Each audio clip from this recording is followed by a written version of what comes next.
ഒരു പ്രകൃതി ദുരന്തം വരുന്നു, എന്ത് ചെയ്യാൻ പറ്റും എന്ന് പറഞ്ഞ പോലെ ഉള്ളൂ. മേഘവിസ്ഫോടനം ഉണ്ടായി, കാരണം ഒരു മിനിറ്റിനുള്ളിൽ തന്നെ ഇത്രത്തോളം വലിയ മഴ ഇങ്ങോട്ട് വരുന്നു. വാഷ് ചെയ്ത് പോവാന്നുള്ളതല്ലാതെ എന്ത് ചെയ്യാൻ പറ്റും മനുഷ്യന്?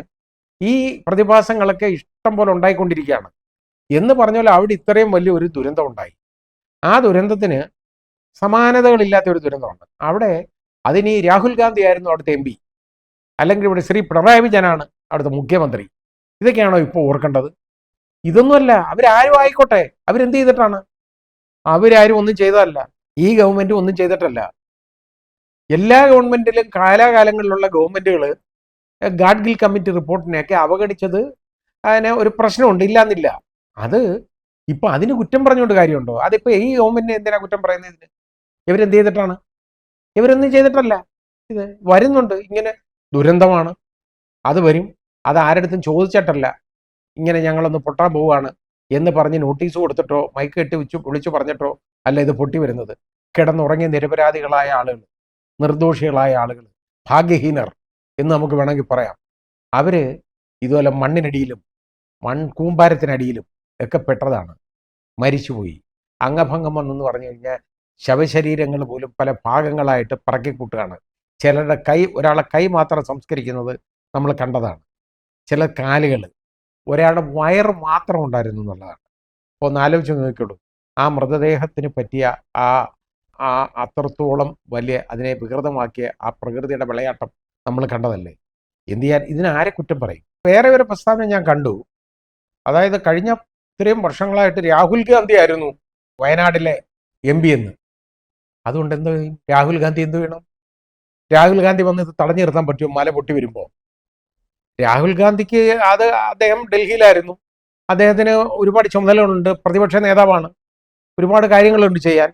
ഈ സംസ്ഥാനം മാത്രമല്ല, എല്ലാം നോക്കണം. അദ്ദേഹത്തിന്റെ മണ്ഡലവും നോക്കണം, അതുപോലെ മറ്റു മണ്ഡലങ്ങൾ ഈ രാജ്യത്തെ മുഴുവൻ നോക്കണം. ഒരു പ്രതിപക്ഷ നേതാവിന്റെ ചുമതലയാണ്.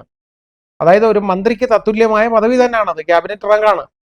അപ്പോൾ അദ്ദേഹം നോക്കണം. നോക്കുമ്പോൾ അദ്ദേഹം എന്ത് ചെയ്യും?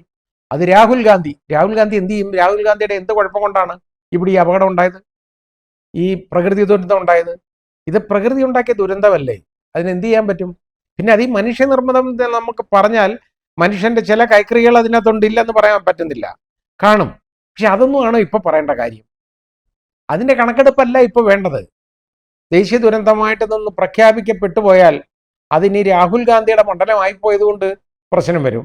അല്ലെന്നുണ്ടെങ്കിൽ ഇനി അടുത്തത് പ്രിയങ്ക ഗാന്ധി അവിടെ മത്സരിക്കാൻ ഇരിക്കുകയാണ് എന്നുള്ള കാഴ്ചപ്പാട് വരുന്നുണ്ട്. അങ്ങനെ ഒരു പ്രഖ്യാപനം കോൺഗ്രസിൽ നിന്ന് ഉണ്ടായിട്ടുണ്ട്. അപ്പൊ അതിന്റെ ഒരു പരിണിത ഫലമാണോ അനന്തര ഫലമാണോ ഇതൊന്നും നമ്മൾ മനസ്സിലാക്കണം. ഇതിലൊന്നും രാഷ്ട്രീയവും വർഗീയതയും ഒന്നും കാണേണ്ട കാര്യമല്ല ഇത്. അവിടെ മരിച്ചത് കണ്ടില്ലേ, എല്ലാവരും മരിച്ചു. നാളെയൊക്കെ നമുക്കൊക്കെ സംഭവിക്കാവുന്ന കാര്യമാണ്. എപ്പോഴും കേരളത്തിൽ വീട് വെക്കുന്നതിന് ഇവിടെ മനുഷ്യനെ എവിടെങ്കിലും താമസിക്കണ്ടേ? കുറ്റം പറയാൻ പറ്റുമോ? ഇവിടെ ആളുകളുണ്ട്, അവർക്ക് എല്ലാവർക്കും വീട് വെക്കാനുള്ള സ്ഥലമൊന്നുമില്ല, സൗകര്യമില്ല. അപ്പോൾ അത് അവർ കാണുന്നിടത്തൊക്കെ വീട് വെച്ച് മലമുകളിൽ അവിടെ ഇച്ചിരി വില കുറഞ്ഞ സ്ഥലം പോയി നോക്കി വാങ്ങി അത് വെക്കും. അങ്ങനെ വീട് വെച്ചതുകൊണ്ടാണ് ഇങ്ങനെ ഉണ്ടായത് എന്നൊക്കെ പറയുന്നതിൽ വല്ല അർത്ഥമുണ്ടോ? എവിടെങ്കിലും കിടക്കണ്ടേ മനുഷ്യന്? അതിന് പരിസ്ഥിതി ലോല പ്രദേശമാണ്, അവിടെ പ്രശ്നമുണ്ട് എന്നുണ്ടെങ്കിൽ അതിന് ഇനിയുള്ള കാലത്ത് അവിടെ പുതിയ നിർമ്മാണ പ്രവർത്തനങ്ങൾ തടയണം. ഇതൊരു ഉണ്ടായ കാര്യം ഇനി പറഞ്ഞുകൊണ്ട് കാര്യമില്ല. ഇന്നലെ കരഞ്ഞിട്ട് വല്ല കാര്യമുണ്ടോ? നമുക്ക് നാളെ മുതലല്ല നമുക്ക് കരയാൻ പറ്റൂ. ഇന്ന് കരയാം, നാളെ മുതൽ കരയാം. അല്ലാതെ ഇന്നലെ കരയണം എന്ന് പറഞ്ഞുകൊണ്ട് വല്ല കാര്യമുണ്ടോ? ഒന്നും ചെയ്യാൻ പറ്റത്തില്ല. അപ്പോൾ അത് ചിന്തിക്കുക. ആരെയും കുറ്റപ്പെടുത്താനല്ല ഈ അവസരം വിനിയോഗിക്കേണ്ടത്. അല്ലാതെ ഇന്നാരവിടെ MP ആയിപ്പോയതുകൊണ്ടോ, ഇന്നാരും ഇവിടെ മുഖ്യമന്ത്രി ആയിപ്പോയതുകൊണ്ടോ, ഇന്നാരൊക്കെ ഇവിടെ മന്ത്രിമാരായിപ്പോയതുകൊണ്ടോ ഒന്നുമല്ല ഈ ദുരന്തം ഉണ്ടായത്. ഇത് പ്രകൃതി മൂലം ഉണ്ടായ ഒരു ദുരന്തമാണ്. അത് അനിവാര്യതയാണ്. ഇവിടെ എപ്പോഴും ഇവിടെ ഉണ്ടാകും. നമുക്ക് നോക്കാം, ഹിമാലയത്തിന്റെ പരിസരങ്ങളിൽ എന്നും ഉണ്ടാവാറില്ലേ? എന്നും ഉണ്ടാവാറുണ്ടല്ലോ.